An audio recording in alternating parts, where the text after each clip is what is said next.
Oi, pessoal, eu sou Janine Agra, fisioterapeuta oncológica e vascular, e hoje eu estou aqui para viver mais um momento especial, uma oportunidade de conversar com o Dr. Luiz, oncologista.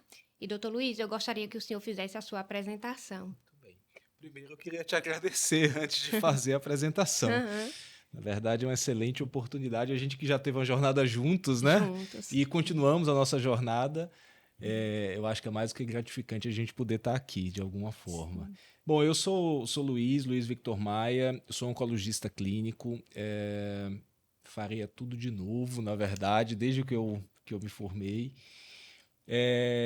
Tenho doutorado na Escola Paulista de Medicina, sou atual líder da Oncologia DOR, Paraíba, e também atuo na Unimed João Pessoa. Acho que é isso, de forma muito resumida, né? E é também o meu oncologista, hein, Muito bem. pessoal? Então, quando ele disse que nós vivemos uma jornada e continuamos nessa jornada, é porque Dr. Luiz Vitor é o meu oncologista. E como a gente está hoje conversando com esse profissional, eu queria primeiro, Dr. Luiz, assim, explicar para quem vai nos assistir, para quem nos ouve, qual é o papel do oncologista? Quando o paciente ele deve procurar um oncologista? Esse é um aspecto interessante, né? Eu brinco e falo muitas vezes para os alunos, né? Assim, o oncologista ele é o maestro do cuidado do câncer, né? Sim.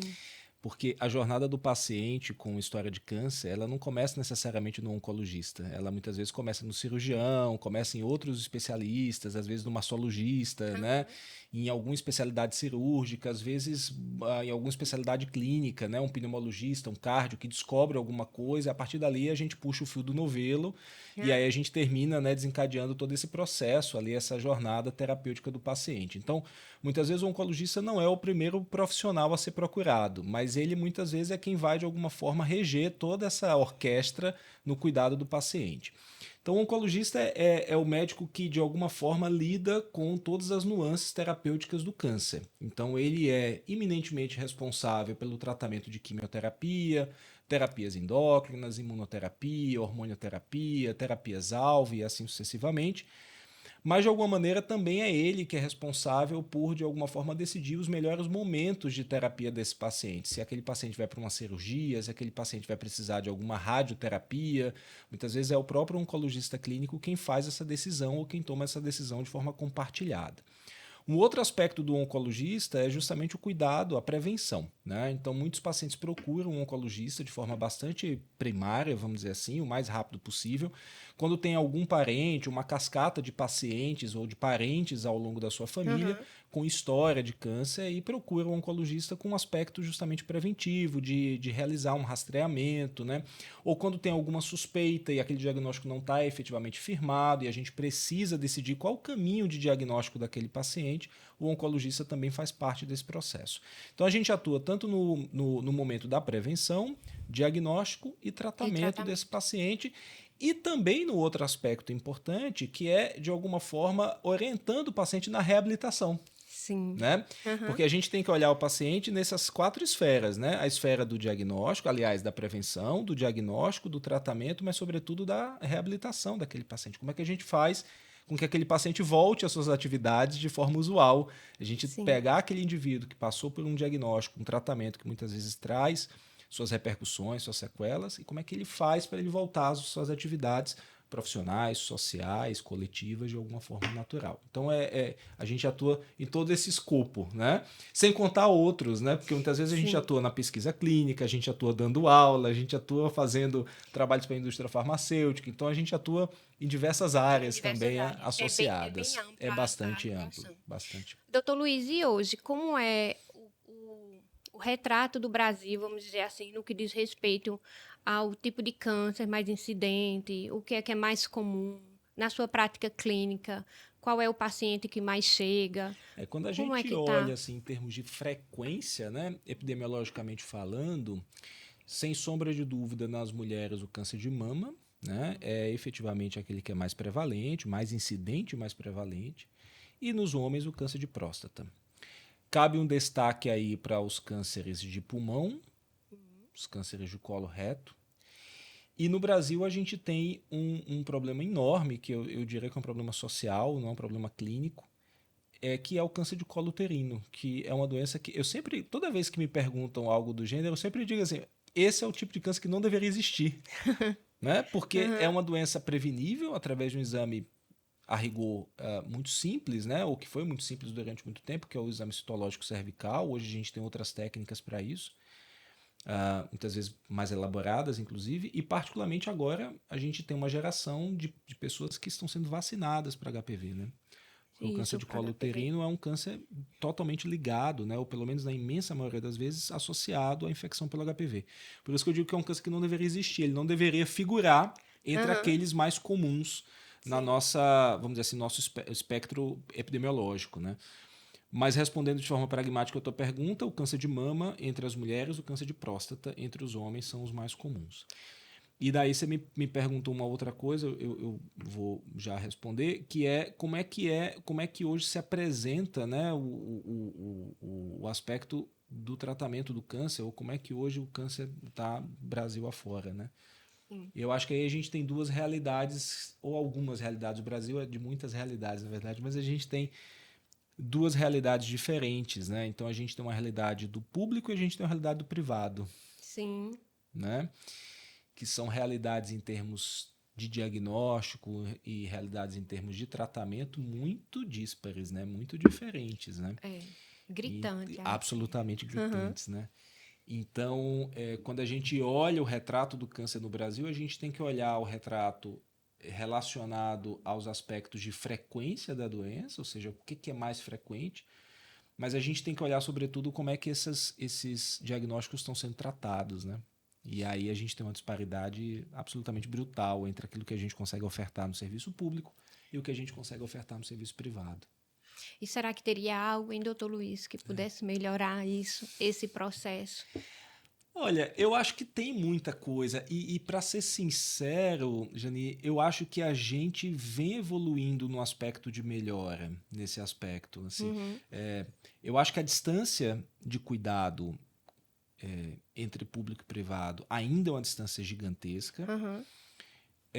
mas existem iniciativas muito bem sucedidas no sentido da gente melhorar efetivamente o cuidado do paciente no serviço público. Eu acho que o acesso melhorou muito nos últimos anos, particularmente nos anos mais recentes.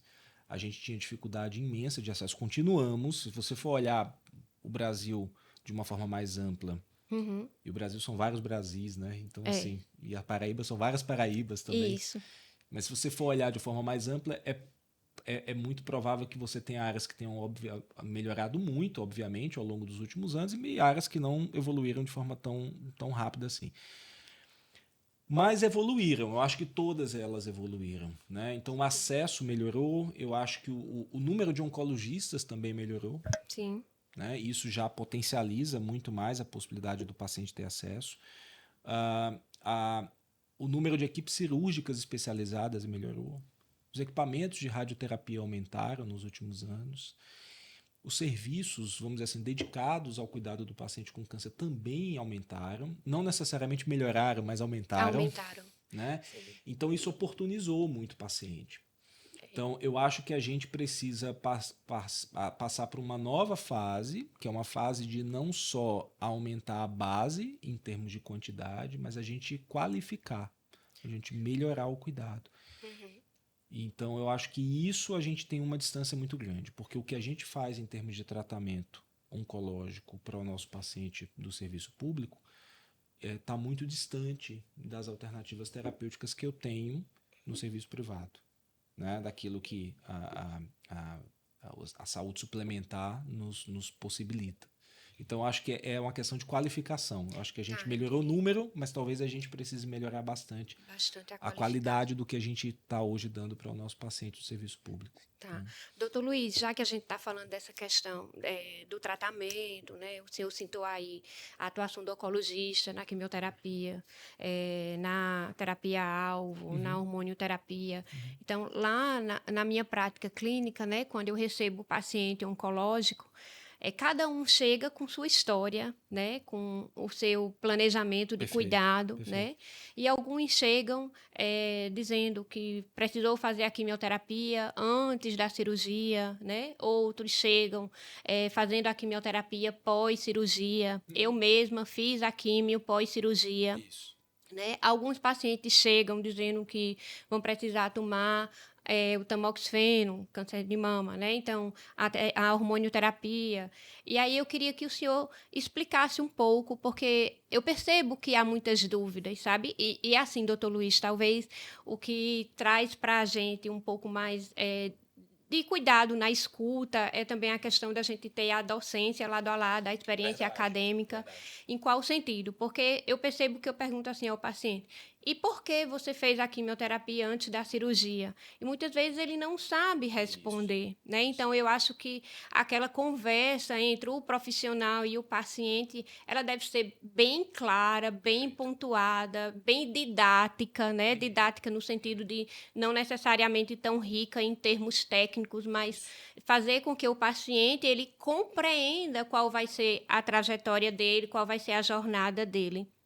Então, se o senhor puder explicar um pouco, né? Quando é que o paciente ele precisa fazer a quimioterapia antes da cirurgia, que é o tratamento neoadjuvante?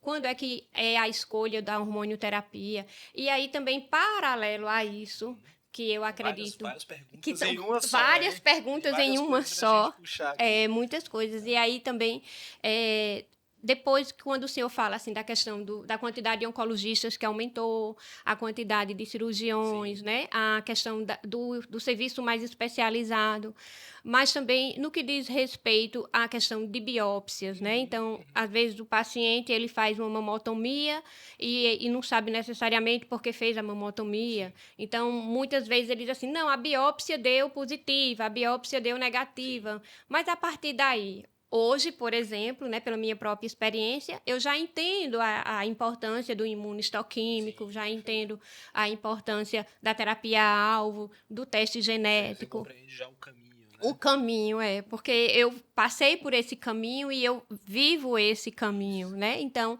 eu queria que o senhor pudesse contextualizar um pouco todo esse percurso. Eu acho, bom, você me colocou numa enrascada, porque você me fez Hum. várias perguntas ao Ao mesmo mesmo tempo. tempo, mas eu lhe relembro Mas algumas. eu vou tentar dividir o Hum, que você me perguntou da seguinte forma. Eu acho que a tá. primeira coisa é assim, ó. A gente precisa compreender que quando a gente fala de câncer, nós estamos falando de várias doenças que respondem pelo mesmo nome.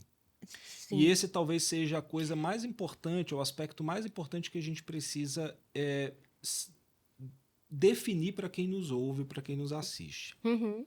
Porque é muito comum o paciente querer aplicar o conhecimento que ele tem do vizinho, do parente, né, do amigo, na realidade dele.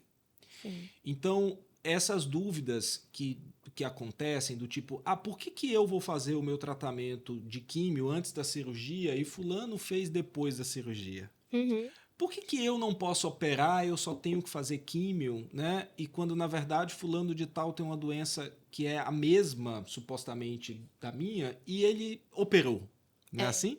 é. Diz Então, até assim, fulaninho também teve câncer de mama isso. e ela fez assim. Perfeito. E É. isso normalmente gera uma ansiedade, uma aflição no paciente de ter a dúvida, a incógnita se o caminho que ele, profissional, o oncologista que está acompanhando ele, escolheu está correto, né? Porque quando ele se compara ao A outro, outra. ele diz assim, bom, mas o outro fez isso e eu não fiz, ou vice-versa. Então, acho que o primeiro aspecto é a gente compreender que quando a gente fala de câncer, nós estamos falando de várias doenças que respondem pelo mesmo nome. A forma mais simplória e bem simples, tá? Da gente entender isso é assim, ó. Eu sempre comento assim: pneumonia e infecção urinária. São duas doenças diferentes, não são? Sim, são. Mas tudo é infecção, não é? É. Mas eu trato com antibiótico diferente, são bactérias diferentes, Diferentes. são sintomas diferentes, são locais diferentes. O antibiótico que eu uso para infecção urinária não necessariamente eu vou usar para uma pneumonia, não é Exato. verdade? Uhum. As necessidades de um paciente com pneumonia não necessariamente são as necessidades de um paciente com infecção urinária. Então perceba, é muito simples a gente fazer essa apresentação dessa forma, mas é um método de eu conseguir demonstrar que eu posso lidar com uma doença que responde pelo mesmo nome, mas que são doenças muito diferentes. Diferentes. Então, um câncer de pulmão não se assemelha, na imensa maioria das vezes, em nada a um câncer de mama. Um câncer de mama não se assemelha em nada a um câncer de estômago. Muitas vezes não se assemelha em nada a um câncer de intestino. E assim sucessivamente, pelo menos no que diz respeito ao seu tratamento, à sua Uhum. jornada terapêutica.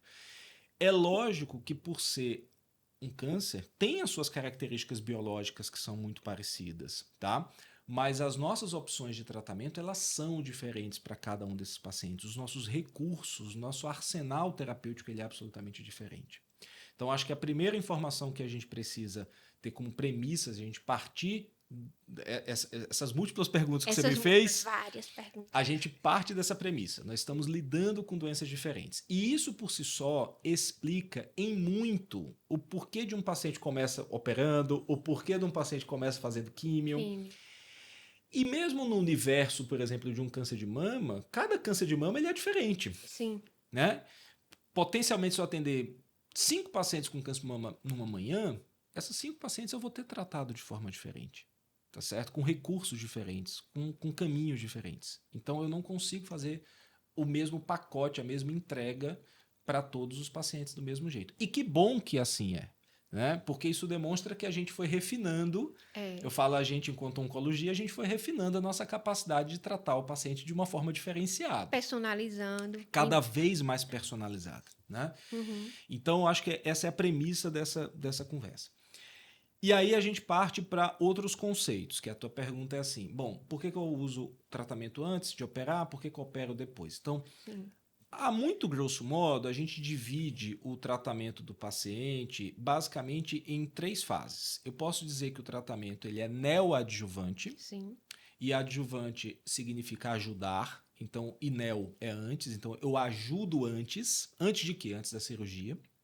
Então, eu faço a neoadjuvância quando eu quero, na verdade, reduzir um tumor, eu quero evitar que aquele tumor se espalhe por algum motivo e, consequentemente, eu faço um tratamento que envolve uma químio, envolve um imuno, envolve uma terapia-alvo, e o meu objetivo é fazer com que a cirurgia desse paciente seja potencialmente melhor, mais eficaz. Mais sucesso, né? Mais sucesso. E, portanto, eu opero o meu paciente depois que eu faço a quimioterapia.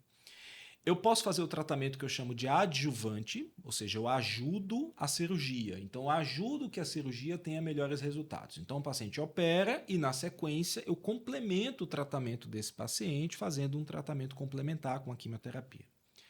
E eu tenho o cenário do tratamento de caráter paliativo, que é aquela paciente ou aquele paciente que, por algum motivo, eu não viso curar. Eu viso controlar a doença. E aqui é importante a gente fazer uma observação que quando a gente fala paliativo, muitas pessoas compreendem que é não ter mais o que fazer. Muito pelo contrário. Exatamente. Né? Muito pelo contrário. Quando a gente fala paliativo, nós estamos usando apenas um conceito que diz pra gente assim, ó, eu aqui não vou tentar curar a doença porque provavelmente essa é uma doença de caráter incurável, mas ela é absolutamente controlável. Eu consigo controlar ela e permitir que o paciente conviva com ela. Tenha mais qualidade de vida. E tenha mais qualidade de vida e provavelmente por anos e anos e anos e anos a fio. Né? Então, esses são os 3 cenários possíveis. Eu estou falando de neoadjuvância, de adjuvância e de paliativo. Como é que o oncologista escolhe isso? Depende do estágio da doença. Então, cada doença ela tem um estágio, ou seja, eu digo qual é a extensão daquela doença, se a doença está mais avançada, menos avançada. E isso me permite, de forma muito protocolar, para ser honesto contigo, ou seja, é muito difícil a gente ter discrepâncias de condutas entre oncologistas, porque as coisas são bem protocolares. A gente opta por uma alternativa ou outra a depender do estágio da doença do paciente ou a depender de algumas características muito biológicas, muito específicas da doença, tá certo? Certo. Então, o que me faz escolher é uma conjunção de fatores, é um xadrez enorme. E aí vem um outro ponto que da tua pergunta, que é assim, os pacientes muitas vezes eles se sentem perdidos nesse tanto de informação. Sim. Não é verdade? É verdade. Eu sempre comento no paciente numa consulta de primeira vez, eu sempre digo assim, às vezes o paciente quer me fazer uma série de perguntas, eu sempre digo assim, você tem várias perguntas para as quais muitas vezes eu não sei a resposta. Eu mesmo, enquanto oncologista, não sei a resposta, porque às vezes eu não tenho todos os dados o suficiente para dar uma resposta que seja correta para aquele paciente naquele momento. E a gente também já aprendeu que é necessário que o paciente passe por algumas consultas para que a gente consiga reunir a quantidade de informação suficiente. Porque é muito difícil, num momento só, a gente conseguir passar para o paciente toda essa complexidade de informação. Né? Então, tem 2 coisas. A primeira é, o paciente ele precisa compreender, precisa compreender, talvez não seja o termo correto, mas é importante que a gente entenda que um momento só talvez não seja suficiente para esse volume de dados. E segundo ponto, é sempre importante ter alguém junto com o paciente, o acompanhante. Sim. Né? Eu acho que existe duas jornadas. Existe a jornada do paciente e a jornada do acompanhante. Não é? Não é verdade? É verdade. A jornada do acompanhante ela é fundamental, porque essa jornada, esse acompanhante, melhor dizendo, é o sujeito que vai dar sustentação ao paciente. É ele quem vai receber muitas informações. Ele tem muitas vezes um momento de mais tranquilidade psicológica, inclusive. Ele é mais racional. Perfeito, para ele poder assimilar aqueles dados todos que estão sendo passados para ele, né, ou para o paciente especificamente, e ele depura essa informação toda de uma forma muitas vezes mais prática. Então, o acompanhante ele tem um papel fundamental em decifrar muitas vezes tudo isso que a gente está falando. E não é necessariamente que é uma questão técnica, mas é uma questão de volume do momento em que o paciente se encontra. Então a gente precisa reconhecer que quando o paciente chega para você e fala assim, olha, mas eu não sei nem o que eu estou usando, acontece, né? Acontece. Né? Acontece se você perguntar para o paciente que foi encaminhado para você, ele diz assim, mas eu não sei nem o nome do remédio que eu estou usando. E pode ter certeza, o oncologista falou. Pode ter certeza, ele talvez até tenha recebido numa caderneta, num papelzinho, o nome do remédio. Mas o conjunto de informação é muito grande. E às vezes, né, doutor Luiz, o senhor falando isso e eu já refletindo, já fazendo uma retrospectiva. A notícia da doença é impactante, super. Né? E eu lembro que muitas vezes eu dizia assim, ninguém me avisou disso. Ninguém me avisou disso, né? Eu dizia às minhas irmãs, mas ninguém me avisou que eu ia sentir isso, ninguém me avisou que eu ia passar por isso. Quando, na verdade, talvez, se eu tivesse ficado sabendo de todos os detalhes, tivesse me faltado um pouco da coragem, né? Não necessariamente a coragem, porque, assim, o que a gente enxerga como paciente oncológico é a cura. E sempre falar do meu processo é sempre muito emocionante, Sim, né? O senhor sabe disso. Então, assim, hoje eu entendo, assim, e ouvindo o senhor eu entendo mais ainda, mas quando eu fiz esse comentário... E pode ter certeza que eu te falei muita coisa.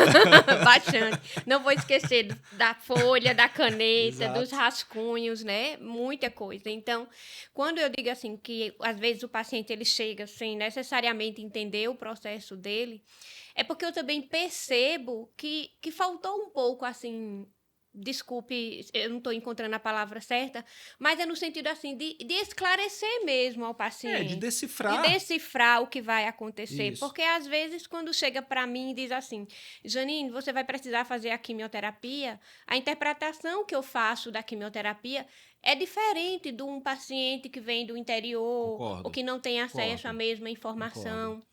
Então, quando o paciente ele ouve a notícia da doença, do diagnóstico, das etapas do tratamento, eu entendo que muita coisa vai ficar e muita coisa vai passar, e passou e ele não ficou. Mas o que eu queria enfatizar assim, é a importância da comunicação. Isso.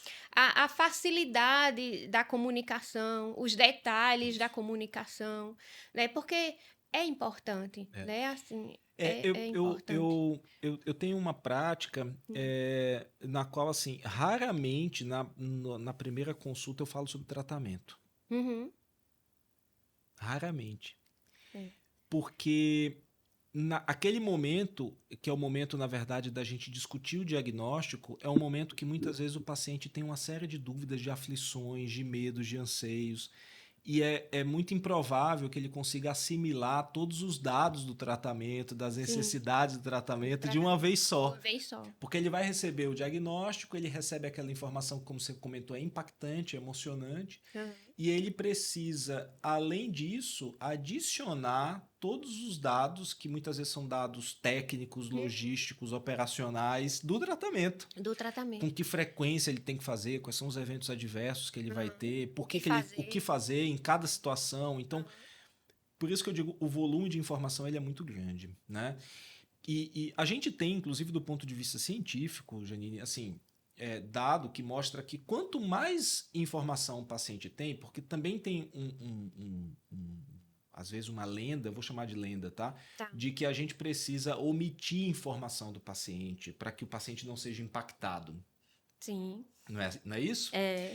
E muitas vezes as pessoas que estão ao redor do paciente, eles, se não omitem, eles abrandam as É informações. até uma proteção. Que supostamente é uma proteção. Mas, a rigor, a gente tem dado, inclusive científico, que mostra que quanto mais informação eu passo para o paciente, mais seguro o paciente estará na jornada. Por mais informação, por mais técnica que seja aquela informação, ele vai aprendendo junto ao médico dele aqueles dados, aqueles termos, aquelas sequências, aqueles calendários esquisitos, né? Ele vai compreendendo e ele vai se sentindo cada vez mais seguro. O que não pode acontecer na troca de experiência entre o médico, o oncologista e o paciente é a falta de informação. Sim. Isso não pode acontecer. É mais importante que o paciente receba a informação e que a gente tenha o trabalho de decifrar todo esse dado do que a gente omitir o dado. Os dados, sim, concordo. Omitir aquela informação do paciente para justamente evitar a sensação de que, poxa, eu não fui informado sobre isso. Provavelmente você foi informada, talvez com um outro método, um outro dado, uma outra informação, e que você naquele momento não foi capaz de traduzir aquilo tudo. Mas quando eu dizia isso, viu, doutor Luiz, era pelas dores. Isso, entendeu? porque Assim, pelas tem um aspecto dores, perfeito, tem um aspecto de barreira mesmo. De barreira, Isso. E assim, confesso que muitas coisas hoje ainda são distantes. São assim. nebulosas, né? E o segundo episódio, vamos dizer assim, né? A segunda experiência, Sim. ela foi bem diferente da primeira. Perfeito. Por quê? Porque eu já era mais dona do processo, eu já era mais dona de mim. Perfeito. É como se eu já conhecesse mais a jornada, as etapas, o que eu iria passar. Porque é um processo de conhecimento. Porque é um processo de conhecimento. E eu acho que se algum paciente oncológico, né, tiver nos ouvindo, for nos assistir, ele também vai perceber o que eu vou dizer agora. A gente começa a entender cada detalhe. Isso. Então, por quê? Porque a cada sessão de quimioterapia, eu já sabia o que ia acontecer ao longo dos 7 dias. Então, eu já sabia que no dia seguinte eu ia estar elétrica por causa do cortisol. No outro dia, eu chegava a ter insônia, né? Então, eu chegava a não dormir, né? De tão elétrica que eu ficava. No outro dia, parecia que nada tinha acontecido. No outro dia, começava já a perda de vontade de comer. Então, eu não chegava a vomitar, mas eu não tinha apetite, né? Depois, chegava as dores articulares. E depois, era o outro dia da quimioterapia. Então, aos poucos, a gente vai... não é se acostumando, mas é aprendendo a lidar com o processo. E o paciente fala muito isso. O paciente diz assim, agora está melhor. Agora não está é que melhor. está melhor, porque... O tratamento continua o mesmo. mesmo, né? É porque o paciente ele aprendeu a lidar com ele isso. ficou mais esperto. Ele aprendeu a reconhecer o sintoma de forma mais precoce. Ele entendeu qual é o momento que ele tem que agir, onde é que ele tem que se resguardar. E esse é um aspecto, Janine, que é muito difícil para nós oncologistas prever absolutamente tudo para o paciente. Não tem como. Até porque, se a gente o fizer... Talvez o paciente nem queira tomar nada. Concordo. Né? Não conte não. Na verdade? Então, assim, se a gente chega para o paciente ler uma bula de remédio, das duas, uma. Ou ele vai desistir, né? Ou ele vai procurar outro profissional. É um pouco isso. Então, eu comento sempre assim, olha, eu sei o que pode acontecer, mas eu não sei se vai acontecer. Tá? Que são... Porque cada pessoa é uma pessoa. Então, tem paciente que vai... absolutamente sem sintoma, ou ele talvez não seja capaz de reconhecer os sintomas, ele é indiferente àquelas reações que ele está tendo, e tem paciente que é muito mais sensível, que tem uma sintomatologia muito mais exacerbada. Então, e é um pouco da nossa alquimia do dia a dia, enquanto oncologista, é justamente a gente regular, né? o nosso fine-tuning ali, de alguma forma, a gente poder... essa estação mudar de paciente para paciente, né? E a gente conseguir permitir que todos eles, de alguma forma, consigam ir, né, bem ao longo do tratamento inteiro. Né? Mas eu acho que o que você comentou é espetacular, porque mostra o quanto que essa jornada de conhecimento ela está alinhada à jornada terapêutica do paciente. Então, existem existe uma linha, né? Eu comento muito sobre o trilho, né? Botar o paciente no trilho. Botar o paciente no trilho é o quê? Encaixar aquele paciente ali numa jornada e ele vai ter um norte. Ele sabe qual é a direção dele, ele sabe qual é o destino dele. O que a gente quer alcançar com aquele tratamento. Isso é muito E ao importante. longo desse trilho, ele vai ter várias paisagens. Né? Ao longo dessa viagem vai ter várias paisagens e ele vai aprendendo com cada uma dessas paisagens. Vai Sim. mudar a paisagem, né? As estações vão mudar também ao longo da viagem, não é verdade? E isso é um conhecimento que só o paciente tem. Só ele pode ter mesmo. Só ele vai ter. E só ele vai passar. Só ele vai passar. Só ele e vai é impossível a gente, enquanto profissional, prever o paciente o que é que vai acontecer especificamente. Né? É verdade. Então, essa é uma jornada muito única, muito específica de muito cada específica. Então, o que nos cabe é permitir que isso tudo aconteça de forma eficaz, de forma tolerável, né? E que, no fim, essa jornada seja vencedora. Ah, sim. Não é isso? Com certeza. Eu acho que esse é o nosso papel, no fim das contas.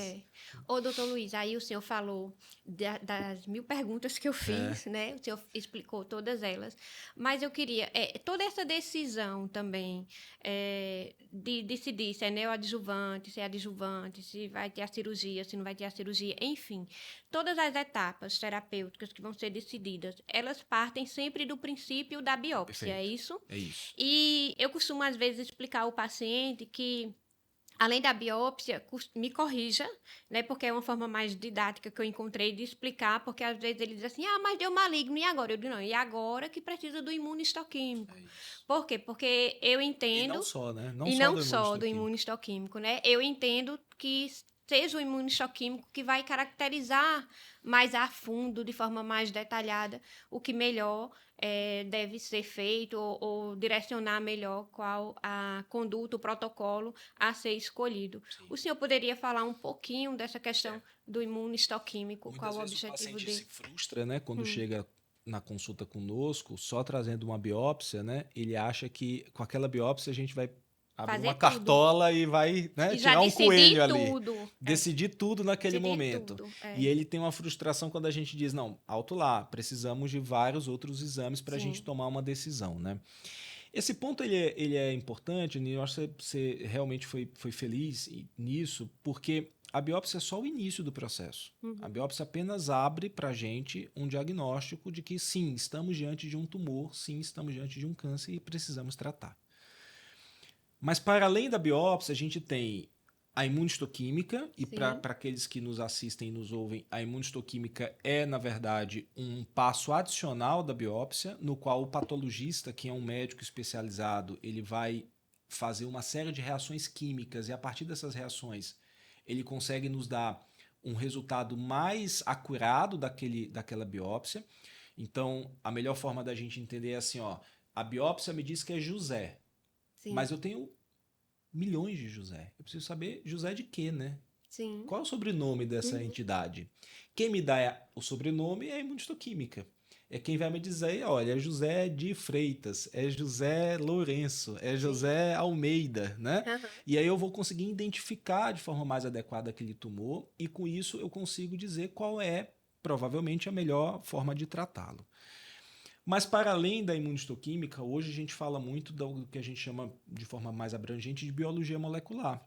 Sim. Então, existem vários marcadores, conceitualmente biomarcadores, que são testados, seja por imunohistoquímica, seja por outras técnicas de patologia, e que permitem a gente garantir ainda mais informações. Então eu consigo dizer, olha, é José Almeida e esse rapaz ele tem tantos anos, mora em tal lugar, é procedente e é residente de tal local.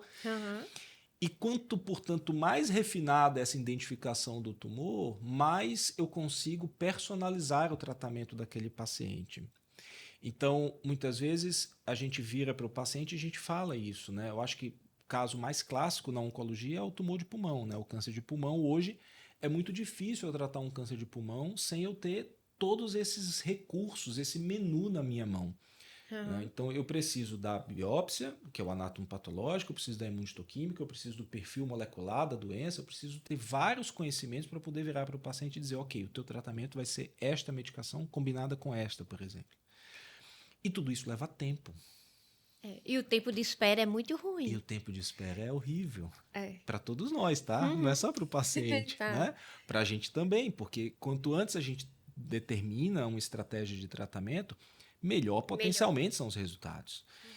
Então, muitas vezes a gente leva uma semana, 10 dias, em alguns cenários até mais do que isso, para ter uma biópsia na mão. Então, some-se a isso mais tantos dias de uma imunistoquímica, mais uma semana, 2 semanas de um perfil molecular, e assim sucessivamente. Lá para as tantas eu estou somando ali um mês, 2 meses para eu ter um dado na minha mão. Uhum. Então, essa é uma aflição, é uma angústia que nós, enquanto oncologistas, a gente passa no nosso dia a dia, que é acelerar o processo. Os patologistas ficam loucos com a gente porque a gente quer essa informação. Porque a doença não para, né? Porque a doença não está de braço cruzado esperando. Ela não para, Né? então E aí, compreensível. além da biópsia, eu preciso das imagens, né? Eu preciso entender a extensão do problema, porque essa é uma outra questão. Às vezes o paciente chega para a gente, ele tem uma biópsia, ele tem uma imunistoquímica, mas ele ainda não completou todos os exames. Eu não sei exatamente qual é a extensão do problema que eu estou vendo. Então, eu preciso ensinar para o paciente e dizer, olha, eu tenho que entender, eu tenho que te fotografar, eu tenho que efetivamente saber onde é que a doença está. Será que a doença está só ali naquela região, está em outros locais? Porque isso muda por completo a minha estratégia. A decisão, né? Muda por completo a decisão. Absolutamente, a minha decisão Ô, muda. doutor Luiz, e qual é a diferença, assim? Quando é que o paciente ele vai fazer a hormonioterapia? Tá. Quando é que ele vai fazer a terapia-alvo? Tá. A experiência que eu tive foi como paciente oncológico que teve câncer de mama, né? Então, eu não fiz a hormonioterapia Isso. porque... Mas fez pelo terapia-alvo. imunistoquímico, mas fiz a terapia-alvo, porque no imunistoquímico não era positivo, né, para estrogênio e progesterona, mas tinha a HER2 Isso. e gritante, né, 3 mais, né? Isso. Então, quando é que vai ter essa escolha? Essa escolha também vem a partir do imunistoquímico, a partir Isso. dos marcadores, não é assim? A gente precisa justamente dos dados da imunistoquímica, a gente precisa dos dados do perfil molecular, às vezes, para algumas doenças. E aqui é importante a gente pensar, né? Não é só o câncer de mama que precisa de terapia-alvo, a gente fala de terapia-alvo em vários outros cenários da oncologia, né? A gente fala de imunoterapia, hoje as pessoas perguntam muito sobre imunoterapia, né? Sim. Ah, eu posso usar imunoterapia, por que eu não usei imunoterapia? Ah, eu vi ali no Instagram imunoterapia, por que o senhor não usa isso aqui para mim? Eu sempre digo, não é para quem quer, é para quem pode. É para quem pode. Né? Então exato. é preciso que o tumor ele reúna características específicas que façam com que eu diga, ok, esse é um tumor que é sensível à imunoterapia. Então, tudo isso, todas essas decisões de se eu vou usar uma terapia endócrina, se eu vou usar uma terapia-alvo, passam obrigatoriamente pelas características que o patologista me dá. Então, o patologista é um especialista que muitas vezes o paciente não conhece. Sim. Né? Se eu perguntar para 10 pacientes quem foi o patologista dele, ele não vai saber. 11 não vão saber. Não é assim? É verdade. Então, mas o patologista ele desempenha um papel absolutamente fundamental na história do paciente. Porque é ele quem vai me dar o mapa da mina. É ele quem vai virar para mim e vai me mostrar, ó, o mapa é esse. As informações são essas. E a partir daquele xadrez que ele me entrega, que eu consigo entregar o tratamento para o paciente. Então, de forma prática, respondendo a tua pergunta, para quem que eu dou terapia endócrina, ou hormonioterapia, como alguns conhecem, e tamoxifena, anastrozol, letrozol e assim sucessivamente. Particularmente para o câncer de mama, que de alguma forma expressa receptores hormonais. Então, e essa informação ela vem da onde? Vem da imunistoquímica. Da imunistoquímica. Para quem que eu dou terapia-alvo? Né? E o que é terapia-alvo? Terapia-alvo é uma forma mais inteligente de eu dar o tratamento. Então, eu descubro, vamos dizer assim, uma fechadura na célula do câncer e eu tenho uma chave. Uma chave. E aí eu vou usar aquela chave especificamente naquela fechadura. Como é que eu sei se tem aquela fechadura? Eu preciso testar. Então, a imunistoquímica vai me dar essa informação, muitas vezes algumas características moleculares, são testes adicionais que eu vou precisar fazer e vão me dizer, ok, eu tenho essa fechadura e eu tenho uma chave específica que vai atuar, que é o caso do HER2. Sim. O HER2 é uma terapia-alvo. Eu sei que tem a fechadura, tem a expressão do HER2, como você falou lá, score 3 cruzes e tudo mais, que assusta, né? E aí a gente tem uma chave muito eficaz que atua naquela fechadura e, consequentemente, eu consigo destruir a célula. Para quem que eu uso imunoterapia? Eu uso imunoterapia para, de alguma forma, eu utilizar do sistema imunológico do próprio paciente para atuar sobre o tumor. Para quem que eu uso químio? Para a imensa maioria dos casos, a Sim. quimioterapia vamos dizer assim, a pedra angular do tratamento oncológico, né? A gente usa ela combinada com várias estratégias, né? Então eu vou usar a quimioterapia quase que para todos os pacientes, mas a quimioterapia é um tratamento, vamos dizer assim, não é ruim a gente chamar de burro, mas assim, é um tratamento não tão inteligente. É porque ele Ele é é mais meio... convencional. E ele é meio cego, ele atinge todo mundo. Achei ótimo o termo. Ele é cego. Né? Ele atinge é todo pouco mundo ao mesmo seletivo. tempo agora, É. mas a gente sabe que ele atinge mais as células do câncer do que as outras células. Então ele é provavelmente muito mais positivo do que negativo. Em termos de resultado. E aí eu tenho múltiplas outras estratégias de tratamento e hoje a gente combina isso, né? Então, dou químio com terapia-alvo, eu faço endócrino-terapia, hormonioterapia com terapia-alvo, eu faço químio junto com imuno, eu faço imuno isolada e depois eu faço químio ou vice-versa. Então, essas combinações todas, elas, eu brinco que é a nossa alquimia do dia a dia, Sim. mas elas também não vêm da nossa cabeça, né? Não é o Luiz que decide isso. Isso está baseado em protocolos científicos Evidências muito científicas. bem estabelecidos. Uhum. E aqui é importante a gente abrir esse parênteses para dizer que a oncologia clínica é talvez uma das especialidades médicas mais baseada em evidência. Raramente a gente lida com o que a gente chama de empirismos, né? Uhum. É difícil você ver um oncologista que diz assim, olha, na minha experiência eu opto por usar tal coisa. É raro a gente ver isso no oncologista. Normalmente o oncologista vai dizer assim, olha, a melhor evidência, os estudos apontam para isso. E que bom, né, doutor Luiz? Exato. Então, a nossa formação enquanto médico especialista e, portanto, oncologista, é uma formação muito pautada na evidência científica, né?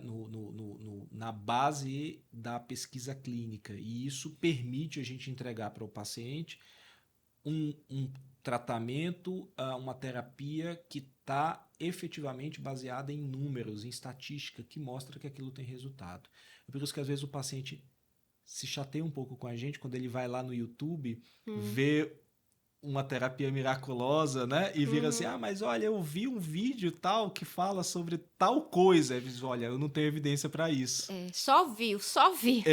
Né? Não aí tem... eu sempre brinco, isso aí é opinião, né? É opinião, não é fato. É verdade, né? é verdade. Ô, doutor Luiz, em relação ao teste genético, o que é hoje... Assim, qual o significado dele para o senhor hoje em dia? O quanto que ele pode agregar a uma decisão, até às vezes cirúrgica, por exemplo, né? Também percebo que, não sei se a palavra certa seria modinha, mas assim, eu vejo algumas pessoas ansiosas na expectativa de que porque... no início da nossa conversa, né, falou, o câncer de mama é diferente do estômago, é diferente do próstata, enfim, bexiga, enfim, mas o que eu tô querendo dizer é assim, porque às vezes as pessoas acham assim, porque a minha mãe teve, a minha tia teve, a minha prima teve, e às vezes o câncer que cada uma dessas pessoas teve, eles não correlacionam entre si. Isso. Mas aí muitas vezes a pessoa ela fica naquela expectativa de que como fazendo o teste genético é como se pudesse adivinhar o futuro. Isso. Então, eu percebo muito isso hoje, assim, eu escuto muitas pessoas falando, eu vou fazer o teste genético, minha mãe teve, minha tia teve, fulaninho teve, minha prima, enfim. E para o senhor, assim, qual é a importância desse teste genético? Quando ele é aplicado? O que é que ele agrega mais ao tratamento? E se agrega muita coisa ao tratamento? Eu acho que a gente tem falado muito mais disso, né, Janine? Assim, para usar um termo da moda, né? Está no hype, né? Sim. Né? Está Nem no sei, hype. Está no hype, né? Isso é o hype, a gente falar de teste genético.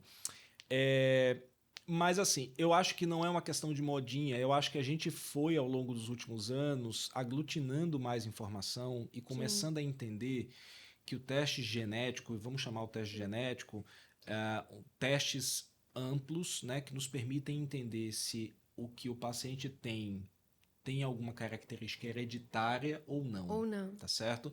E a gente foi compreendendo que esses testes, eles nos reúnem informações não apenas a respeito de qual é a origem do tumor que o paciente teve, mas provavelmente qual é o risco que aquele paciente pode desenvolver outros tumores ao longo da vida. E hoje, sobretudo, nós temos inclusive terapias específicas, né, ou condutas terapêuticas específicas para aqueles pacientes que têm essas alterações genéticas. Então, não é que entrou na moda falar sobre isso. Não, mas não pode falar à vontade. A moda não é do profissional, não. Eu sei, a moda é da do população, paciente, da população. Mas eu acho que isso passa porque nós também passamos a pedir muito mais. Eu posso te falar que talvez há 10 anos atrás eu talvez não comentasse sobre isso tão frequentemente com os meus pacientes. Hoje eu comento com muito mais frequência. Porque a gente passou a reconhecer, mesmo em cenários incomuns, que a avaliação genética ela faz sentido não apenas do ponto de vista de prevenção, mas muitas vezes até terapêutico. Né? As nossas decisões terapêuticas podem estar pautadas nesse teste genético. Não deixa de ser uma inovação. Perfeito. Então, eu acho que isso passa pela reunião de informação. A gente passou a conhecer mais. Mas aqui eu acho que é importante a gente abrir um parênteses e partir essa conversa de uma premissa. Que a gente compreender que câncer não é necessariamente uma doença hereditária. Sim, muito importante. Não é? É. Esse aspecto é importante porque a gente ouve muito isso no consultório, do tipo assim, olha, eu não sei como é que isso me aconteceu, porque minha mãe nunca teve nada, meu pai nunca teve nada, eu não tenho ninguém, não é possível que esse raio tenha caído em mim, né? E então parece uma penalidade que o paciente passou porque ninguém da família tem. Olha, isso não quer dizer, desculpa, isso não quer dizer nada, né? Então, assim, o fato do paciente não ter familiares com história de câncer não impede ele de desenvolver um. O câncer, em cerca de mais ou menos 10% dos casos, ele é hereditário. Ou efetivamente é uma condição hereditária. Em 90% não é. Ou seja, ele está relacionado a fatores de risco da nossa vida, do dia a dia. É o sedentarismo, é o tabagismo, é o etilismo, é o nosso junk food, né? A nossa comida ultraprocessada. A obesidade. É nosso modo de viver, tá certo? O estresse. Potencialmente o estresse. É difícil correlacionar o estresse como causa, mas provavelmente como um fator ali intensificador, talvez, vamos chamar assim. Mas a verdade é que a imensa maioria dos cânceres acontece por esses múltiplos fatores de risco e não por uma condição hereditária. Então, quando a gente reconhece um paciente que tem risco de uma condição hereditária, quem é esse paciente? Né? Provavelmente é um paciente que tem uma história familiar muito rica. Né? Então, é aquela mulher que teve um câncer de mama, a irmã já teve um câncer de mama, a mãe teve um câncer de mama, ou a tia teve um câncer de mama, né? Ou o pai teve um câncer que também está relacionado, tá? Então teve um câncer de próstata, por exemplo, tá certo? Então, esse é o paciente que salta aos olhos, que brilha para a gente diz assim, ok, você tem que fazer um teste genético. Ou uma situação na qual o paciente é diagnosticado muito jovem. Então, é aquele indivíduo que diagnosticou um câncer de mama aos 20 anos de idade, aos 20 e poucos anos de idade. Isso é muito jovem, né? Então, essa é uma paciente que ela, mesmo que não tenha ninguém na família com história, ela obrigatoriamente vai fazer um teste genético, tá certo? Mas tem situações que aí nos cabe muito, né, fazer esse reconhecimento, e hoje existe uma subespecialidade específica na oncologia, que é a oncogenética, que é algo que a gente também tem conversado muito, no qual a gente consegue reconhecer padrões de doença distribuídos na família que provavelmente são padrões muito inespecíficos. Mas isso levanta uma bandeira ali que fala, ok, eu tenho que testar. Tá certo? Então, o oncogeneticista ele tem esse papel, não apenas de ajudar no reconhecimento de quem tem mais risco e de quem não tem, mas, sobretudo, de avaliar o resultado do exame. Porque a gente tem recebido cada vez mais pacientes que nunca tiveram história de câncer, mas que têm familiares, às vezes muito distantes, que tiveram história de câncer e que querem fazer um teste genético.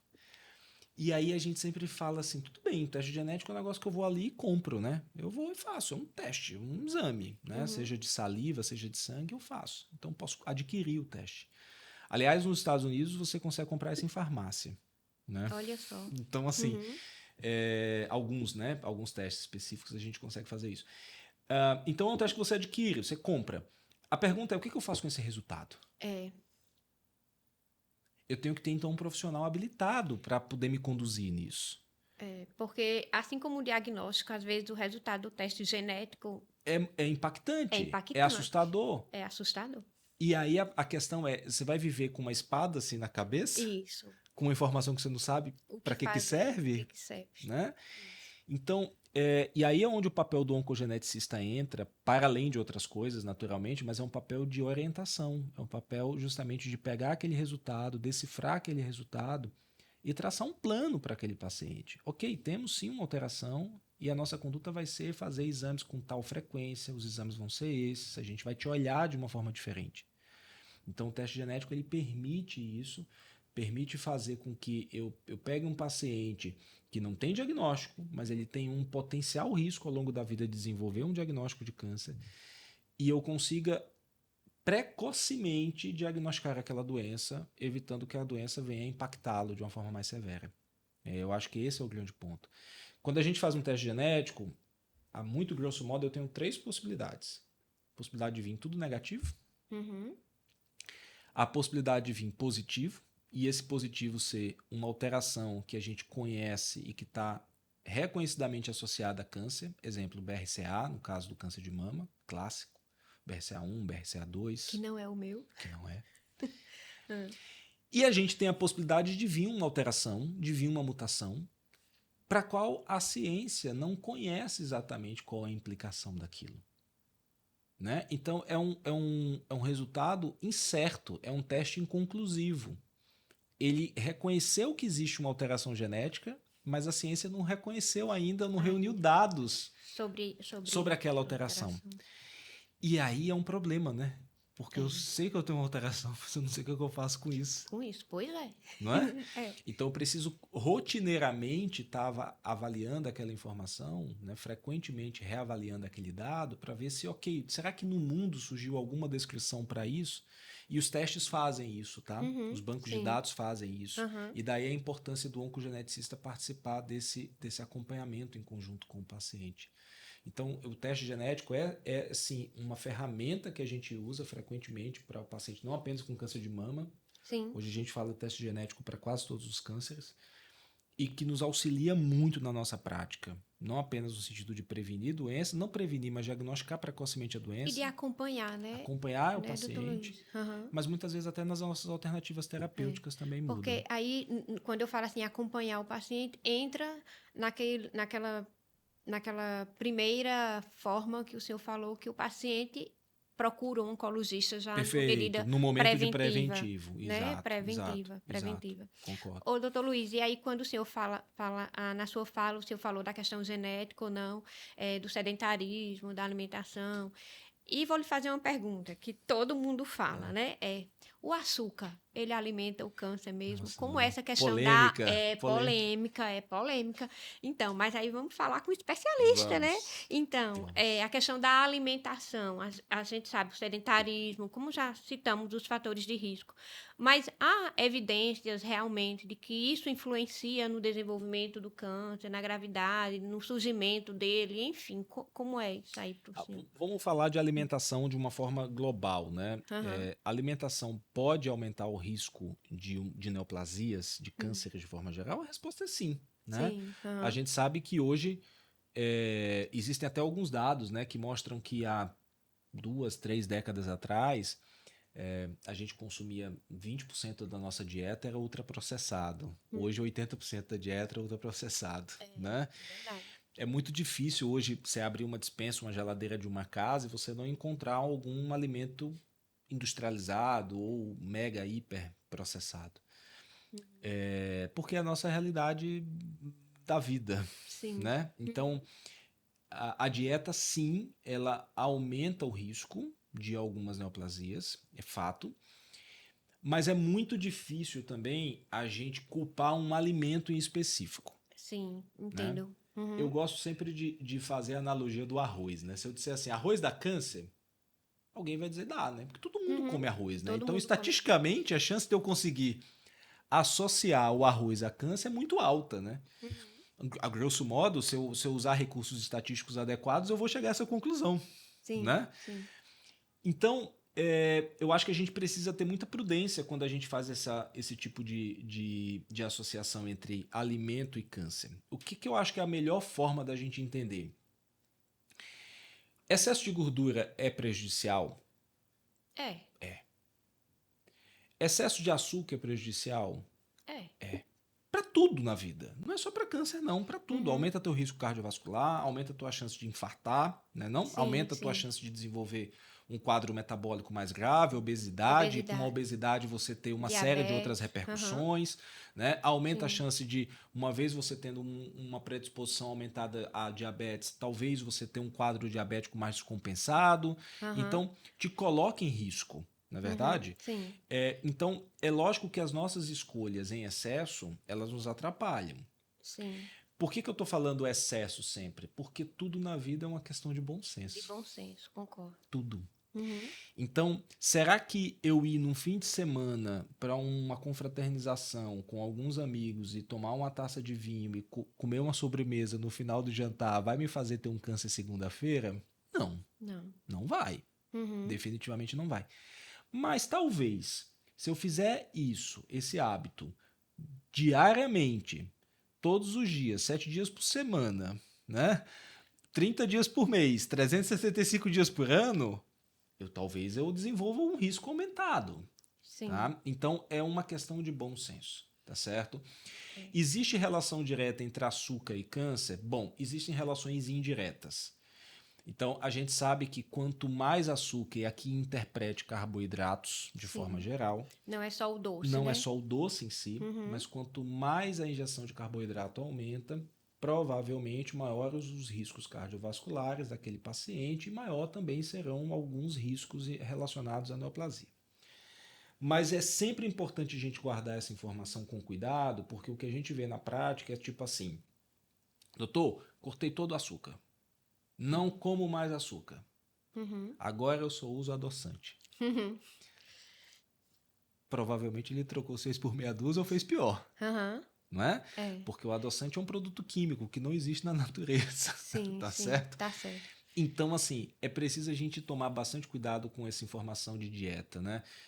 E, sobretudo, a gente conseguir adaptar essas informações à realidade do paciente. Do paciente, sim. Quando a gente lida com paciente do serviço público, a gente tem que tomar muito cuidado com isso também. Né? Porque Com o que a gente vai exigir, como né? é que eu exijo de um paciente? Isso. Né? Que ele corte tal e tal e tal e tal e tal alimento, se a base da alimentação dele é aquela. Então, esse bom senso ele tem que partir do paciente e do médico também, no sentido da gente conseguir adaptar os riscos envolvidos. Né? Então, assim, dieta sim tem alguma relação com o desenvolvimento de câncer, mas eu diria que a gente tem coisas bastante, vamos dizer assim, melhores para fazer, né? No sentido de atividade física. Pronto, já ia perguntar. Né? Evitar ingesta de álcool em excesso, tabagismo, zero, tá certo? Porque isso provavelmente vai trazer um benefício muito mais real para o paciente em termos de risco. Ô, doutor Luiz, por falar em exercício físico, né? Às vezes o paciente é do serviço público, por exemplo, ele não pode pagar uma academia. Verdade. Mas ele pode realizar uma caminhada, ele pode subir e descer um vão de escada, ele pode arrodear ali o quarteirão, não é verdade? É verdade. E outra coisa, doutor Luiz, que agora me veio na lembrança. Durante o tratamento oncológico, a gente não falou da fadiga oncológica, né? E aí, o exercício físico, ele é a principal ferramenta para combater a fadiga oncológica. Então, o paciente oncológico, vamos dizer assim, ele deve ter como um objetivo ou como um propósito agregar à rotina dele alguma atividade física. Sem dúvida. O diagnóstico de uma neoplasia, o diagnóstico de um câncer é um ponto de inflexão na vida do paciente, né? Não só no sentido de que muda a rotina dele, muda os pensamentos dele, mas é preciso que ele mude os hábitos também. Então, não é incomum a gente ver o paciente que ele diagnosticou a doença e ele nunca fez uma atividade física. Ele, na verdade, é um paciente sedentário de carteirinha. Ele tem a profissão de sedentarismo. A vida toda. A vida inteira foi essa. E o corpo da gente não foi feito para isso, né? O corpo da gente não foi feito para ficar parado. A gente é que inventou isso. Enquanto sociedade moderna, a gente inventou essas facilidades. Hoje eu não levanto mais nem para trocar um canal de TV, né? Hoje eu não levanto para atender um telefone. Agora nem para fechar a cortina, nem para mais, fechar né? a cortina. Eu bato palma, a cortina fecha, né? Isso. Então a gente inventou essas facilidades, mas nós, enquanto animais, a gente não foi feito para isso. Né? Então é preciso que o nosso corpo ele esteja em constante atividade. Então quando você falou assim, o paciente com um poder aquisitivo menor, ele talvez não tenha condição de comprar, enfim, de adquirir uma academia, de estar frequentemente uma mensalidade de academia. Ok, tudo bem, mas será que não faz sentido deixar de pegar o elevador e subir a escada? A escada. São pequenas medidas do dia a dia, né, desses nossos hábitos de rotina que mudam a forma como o nosso corpo entende as coisas. Então, o diagnóstico do câncer, ele é um ponto de inflexão na vida do paciente e ele precisa ser um gatilho justamente para isso, para essas mudanças de rotina. A atividade física é algo absolutamente fundamental no cuidado do paciente. Fundamental. A melhor forma da gente compreender isso é entender que a atividade física faz parte do tratamento. Sim. Não é assim? Você já me ouviu falar essa frase? Já, e eu digo a todo mundo. Eu reproduzo a frase. E eu sempre digo assim para o paciente, esse é o momento mais chato, porque parece que eu estou passando um carão no paciente. Mas não é isso. É fundamental que eu oriente o paciente no aspecto de que você tem que implementar algum tipo de atividade física. E perceba, a gente também tem que reconhecer as limitações do paciente. Sim. A doença traz uma série de limitações. A doença traz a fadiga. A doença traz sequelas motoras, às vezes, que, se não impossibilitam, dificultam a realização de algumas atividades. Sim. Mas tudo é uma questão de adaptação. Né? Por exemplo, eu tenho um paciente que tem um tumor cerebral em tratamento e que faz rotineiramente atividade física. Né? Seja com fisioterapeuta, e aí o papel do fisioterapeuta é absolutamente fundamental para isso, né? Porque ele vai justamente auxiliar o paciente no ganho, na manutenção de massa muscular. De amplitude de movimento, equilíbrio, exatamente. A gente aglutinar ali um outro profissional, que muitas vezes é o terapeuta ocupacional, que consegue realizar algumas atividades não apenas para manter a cognição do paciente, habilidade de memória, mas também habilidades motoras do dia a dia. Então, tudo isso tem que estar reunido para permitir que o paciente se mantenha ativo. A grande palavra é essa, é ativo. Ele tem que se manter ativo durante o tratamento. O corpo da gente ele se adapta a tudo. Você já deve ter me ouvido falar isso, eu digo que é o domingo chuvoso. Se você... todo mundo já passou por isso. Aquele domingo chuvoso, que você está em casa, está no ar-condicionado, você entra no edredom, fica ali o dia inteiro. Pode apostar. Quando você sai de noite, parece que passou um caminhão em cima de você, não é isso? É verdade. Não é assim? É desse jeito. A mesma coisa quando a gente está, na verdade, com um diagnóstico de um câncer. Então, se eu fico deitado o dia todo, meu corpo se adapta a essa realidade. Vai perdendo musculatura, vai perdendo as habilidades motoras. E com isso, cada vez mais eu vou ficando deitado, cada vez mais eu vou ficando imobilizado. Porque o que a gente não usa, né? Perde a função. É isso. Então, eu acho que aí, quando você fala sobre atividade física, para além de dizer coisas muito óbvias, que é do tipo, a gente tem estudos que mostram que o impacto da atividade física é igual ou em alguns cenários até superior a de alguns tratamentos, e é verdade, a gente tem estudos recentes mostrando isso, que o impacto da atividade física na história, na sobrevida do paciente é absolutamente fundamental, aumenta muito. Mas para além disso, é fácil a gente falar como é que a gente implementa, e aí eu acho que tem a importância da multidisciplinaridade no processo. É o fisioterapeuta, é o educador físico que tem expertise nesse paciente, muitas vezes é o terapeuta ocupacional que nos auxilia nesse processo também. Então, assim, a gente tem que aglutinar essas pessoas, né, ao redor para poder fazer com que efetivamente aquele paciente saia da cama. Exatamente. Não é assim? E personalizar o tratamento também, isso. Garantir efetividade, né? Melhora, qualidade de vida, doutor Luiz. Doutor Luiz, todo dia eu digo aos meus pacientes assim, um dia por vez. É isso. Porque foi a frase que eu adotei, né? Aprendi ao longo da minha jornada, o senhor sabe, a ser verdadeiramente paciente, né? E descobri novos amores, né? Como, por exemplo, voltar à assistência e poder compartilhar com outras mulheres, com outros pacientes oncológicos, a experiência que eu vivi. E para o senhor, assim, qual a mensagem que o senhor diz para cada paciente? Para mim, o senhor já me disse várias, né? Assim, só em estar lado a lado, né? Ter sempre o ouvido ouvinte, né? Porque é diferente você ter uma escuta qualificada e você não ter essa escuta qualificada, né? Só em ter o olhar como um todo para o paciente, isso faz toda a diferença. Mas para o paciente, tem alguma frase que o senhor adota, que o senhor diz para ele como sempre, para ele ter paciência, enfim, como é que o senhor passa isso para o paciente? Como é essa representação do processo para ele? O senhor usou várias analogias, né? Domingo chuvoso, do arroz, né? Vários Josés, então são várias analogias, achei todas fantásticas.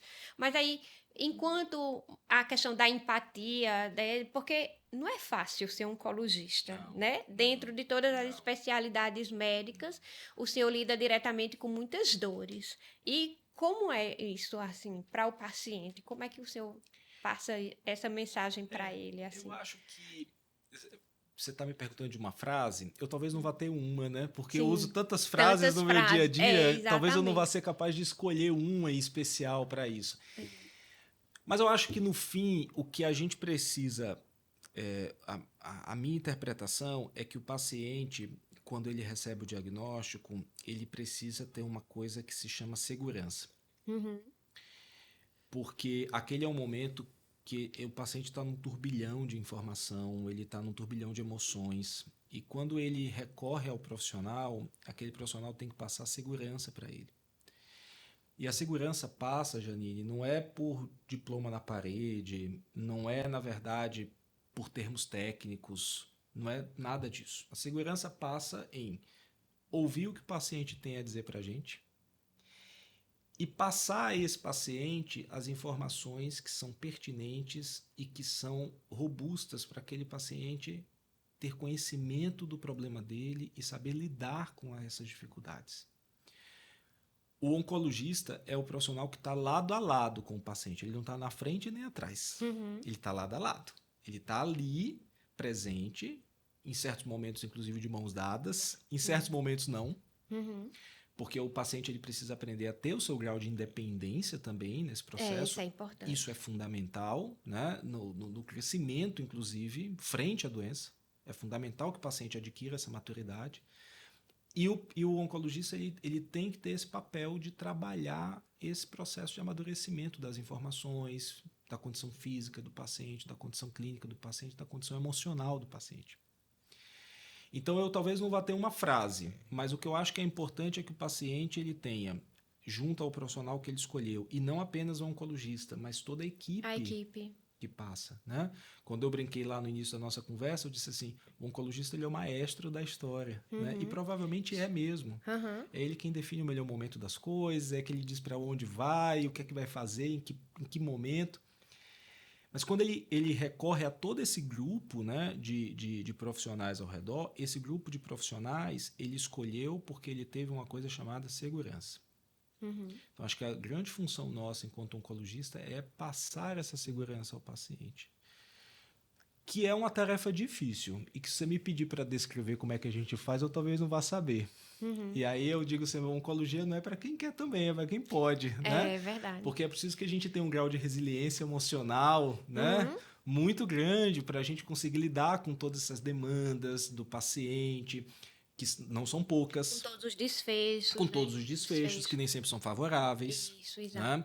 É engraçado porque muitas vezes a população tem a visão de que o médico está acostumado a dar notícias ruins. E não é verdade. Pelo contrário, a nossa formação enquanto médico é uma formação para lidar com o que deu certo. Com o que deu certo. A gente tem muita dificuldade de lidar com o que não deu certo, com o desfecho desfavorável. E, essencialmente, o oncologista é um profissional que aprendeu a lidar com isso. Ele tem técnicas para fazer isso, para conseguir lidar com o desfavorável e conseguir entregar para o paciente uma solução para aquelas dificuldades, seja ela qual for. mas lidar com aquela informação que é um impacto muitas vezes negativo, de uma forma ao paciente entender que, ok, nós temos um caminho para a gente poder percorrer juntos. Né? A esperança lá no... Exatamente. A esperança. Essa esperança ela sempre existe. E, na verdade, a oncologia ela trabalha diuturnamente para fazer com que essa esperança ela só aumente. Eu acho que é isso que tem que acontecer. E que bom, né, doutor Luiz? Porque a gente precisa da esperança. Sem sombra de dúvida, né? todos nós. Então, pessoal, vamos encerrando aqui, né, doutor Luiz? Porque bem que o senhor disse, se deixasse ia ser noite adentro, né? A gente fica conversando. Mas agradecer muito a sua participação. Para mim foi uma honra, né? Honra minha. Assim, prazer muito grande tê-lo aqui comigo. Eu espero que vocês aproveitem essa oportunidade de conhecer um pouco mais sobre a oncologia, sobre o profissional oncologista, né? Sobre até mesmo o câncer, né? E aguardem aí os próximos episódios. Quem sabe Dr. Luiz não volta. Então, tchau, pessoal. Dr. Luiz, quer agradecer? Não, muito obrigado mais uma vez. Eu sempre gosto de bater esses papos, que eu acho que quanto mais a gente decifra essa informação, melhor para todo mundo. E a gente conversa pela oportunidade, bastante. Com certeza. Tá. Prazer. Pronto, aí gelada, mas foi ótimo. Ô, Ronaldo, olha.